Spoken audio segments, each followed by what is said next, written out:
Hallo miteinander, I'm Gesh86 and this is Ghost Hunter Reimu. Last time we played Frogger, except that we were the traffic. The next set of levels has to be played in a set order, and we begin with what must be the main art gallery of dolls.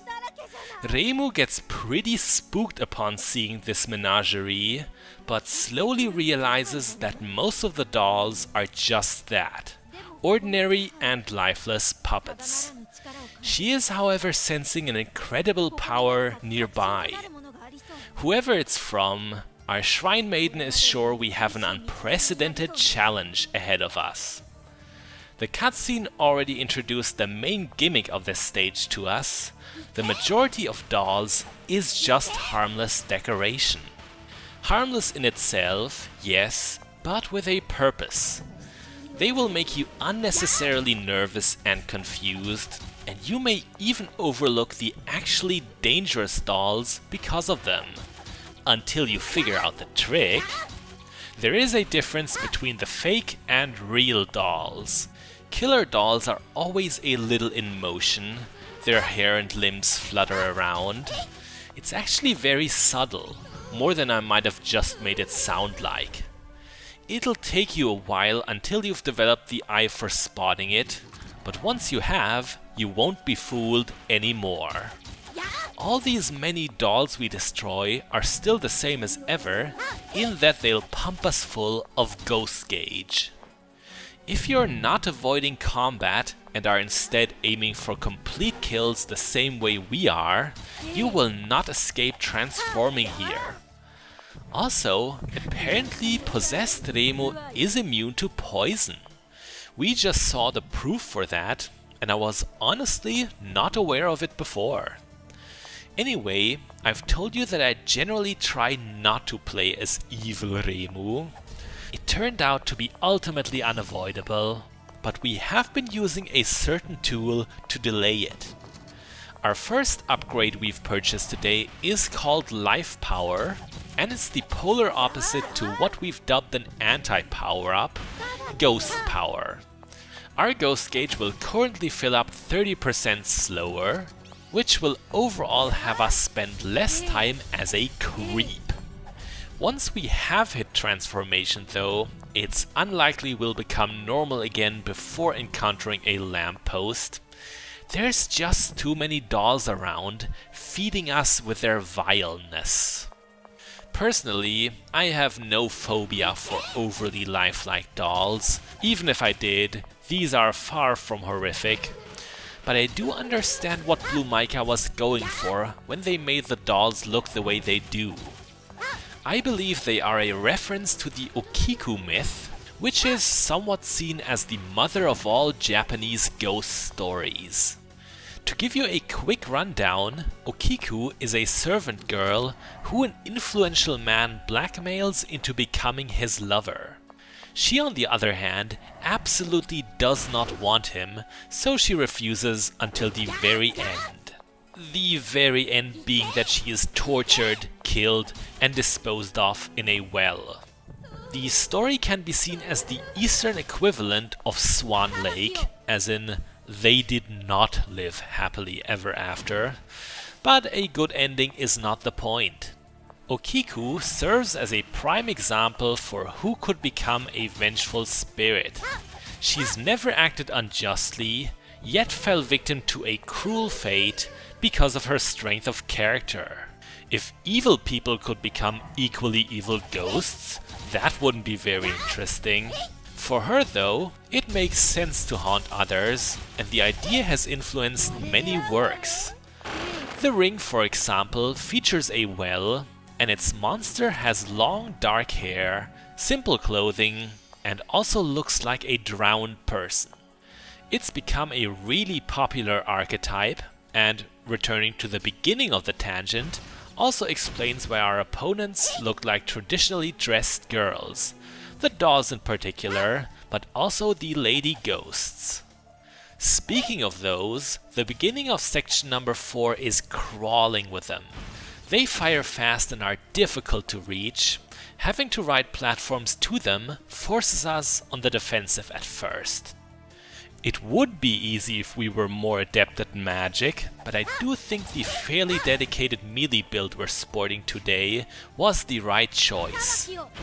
There are many durable foes in the art gallery, and we've been slicing and dicing them with ease.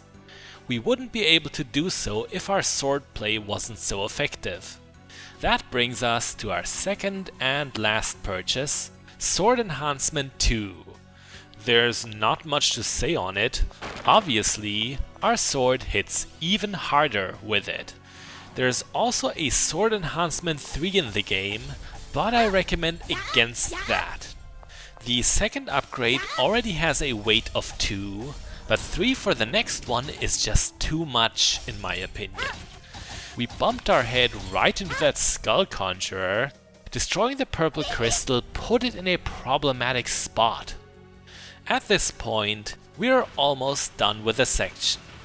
We've already found the third invisible bridge of the game, and there's only one more ambush we have to survive before making our way to the exit. While we do that, I want to talk some more about the game's developer, BlueMica. I feel like it's been long overdue. Among Toho fans, BlueMica has medium obscurity. It's likely due to the fact they have made only a few games, but the ones they have released have been positively received from what I've heard. For example, they've made 2 stealth games starring Reimu.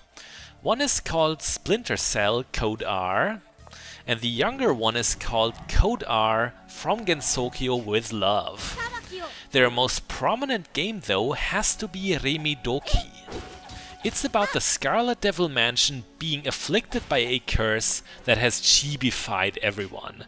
No, not kidding.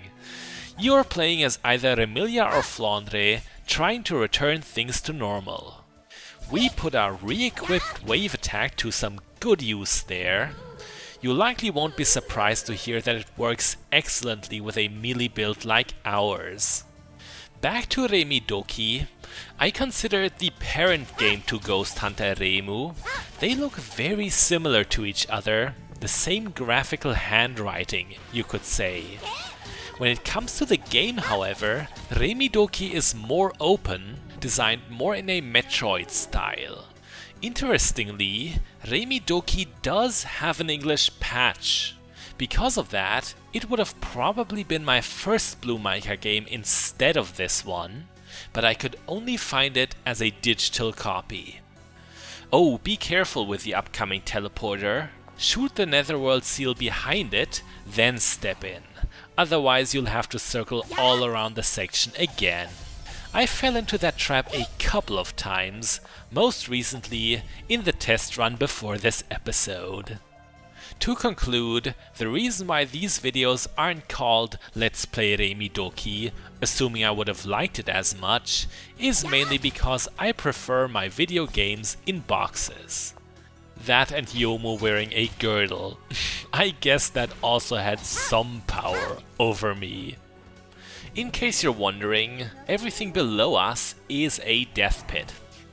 The enemies of this section are already no pushovers, but it's the combination of them and the small platforms that make it tricky. Just a couple of seconds ago, we were pretty much forced to collide with a doll, simply because we weren't in a position to jump anywhere else. Nonetheless, we've de-ghosted section number 5.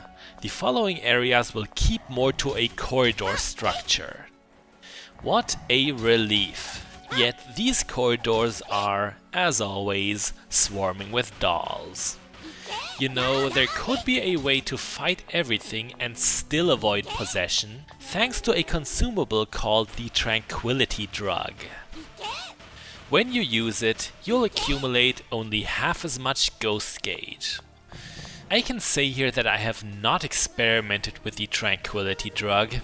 That's a sentence you will hear from every politician. It's one of the items that I didn't even know what it was used for before we got the help of our translator. Even now I don't know the exact details, as in, does the effect have a certain duration, or will it last until the end of a stage? In the end, there's still the harsh restriction of bringing only one consumable, and often the full recovery potion is the safest choice. Here's a first, 2 dolls right next to each other. When you're still not so great at distinguishing between good and bad dolls, you could throw energy bolts ahead to scout for you. They will connect if there is indeed a target. It will make you look a little uncool, but that won't matter unless you're recording yourself. And who would do that? Back to consumables again. There's only a few things that I would rebalance in Ghost Hunter Reimu. One aspect is that enemies shouldn't appear right inside of you, like that. Another change that would be great is bringing along more than one item. Some of them have very specific uses, like the antidote or the tranquility drug. You don't know if you will really need them.